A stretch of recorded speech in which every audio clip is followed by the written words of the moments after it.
Salam alaikum wa rahmatullahi ta'ala wa barakatuh. Bienvenue dans ce deuxième sous-module de notre formation de coach en décoration d'intérieur et dans l'étude des styles actuels. Dans le sous-module précédent, nous avons parlé du premier style qui est le style scandinave. C'est un style incontournable, c'est-à-dire qui est à la mode et on le retrouve un petit peu partout dans nos intérieurs. Dans ce deuxième sous-module, on va essayer de parler d'un autre style qui est le style industriel. Il est totalement différent du style scandinave. C'est un style indémodable et contemporain. Je vous laisse regarder la vidéo. Je vous souhaite un très bon apprentissage. Assalamu alaikum wa rahmatullahi ta'ala wa barakatuh.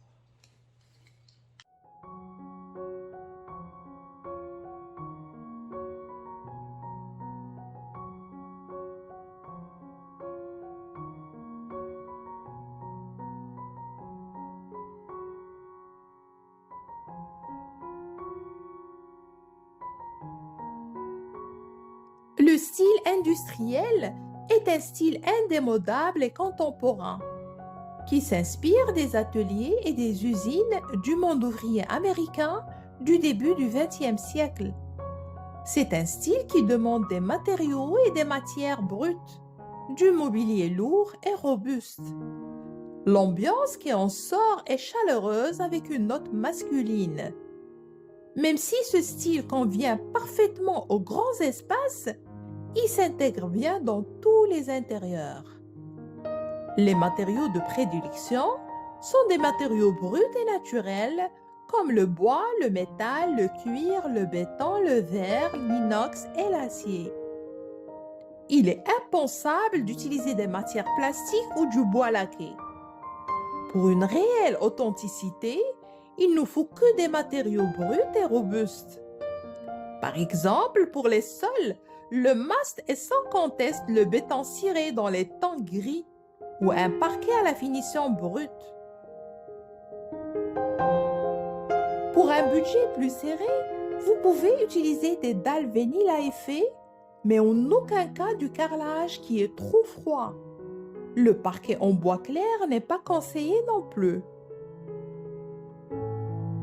Les meubles.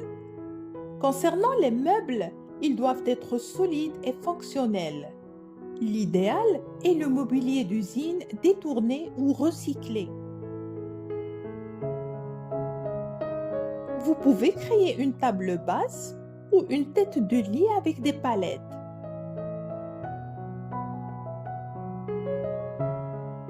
Transformez un établi en bureau ou en meuble de cuisine.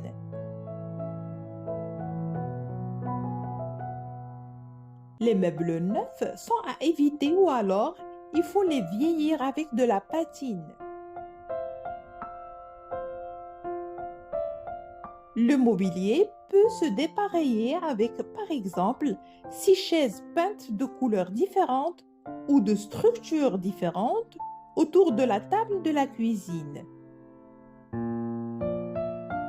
Misez sur le mobilier en métal comme les casiers de vestiaire, les anciens bureaux, les tables et les chaises en bois avec un piétement en métal.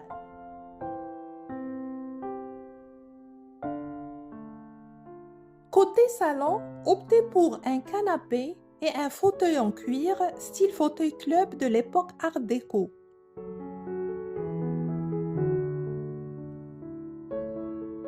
Les meubles à roulettes seront détournés pour devenir une table basse.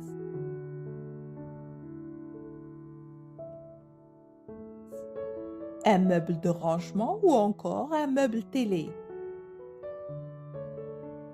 Côté cuisine, pas de placard fermé, tout doit être apparent avec des étagères ouvertes. Côté chambre, vous pouvez jouer avec la tête de lit qui offre de nombreuses possibilités recouvertes de cuir ou de bois de récupération par exemple.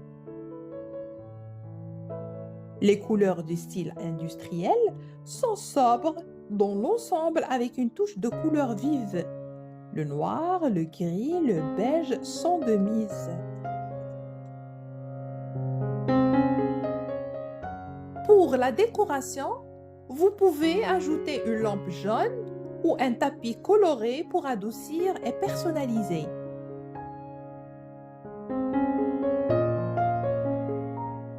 Évitez les murs blancs, recouvrez-les de peinture grise, taupe ou beige et osez les papiers peints trompe-l'œil à effet métal ou cuir. Les couleurs vives, les motifs fleuris ou géométriques ne conviennent pas à ce style. L'avantage de ce style est de pouvoir laisser certains tuyaux apparents s'ils sont en bon état, comme un conduit d'aération en zinc ou un tuyau de canalisation en cuivre, par exemple.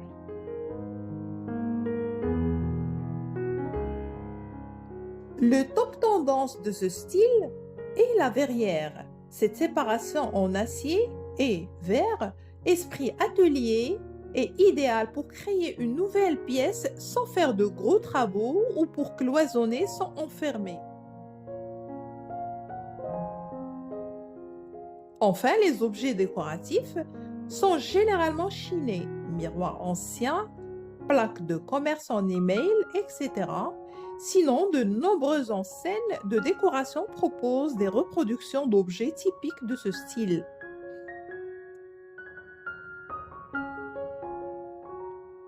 La lumière. Le style industriel est assez sombre. Il faut donc faire attention à la lumière. Il faut éclairer un maximum et le choix est large. Suspension en métal avec ampoule à filament, lampe de bureau articulée, lampadaire, projecteur de cinéma, etc.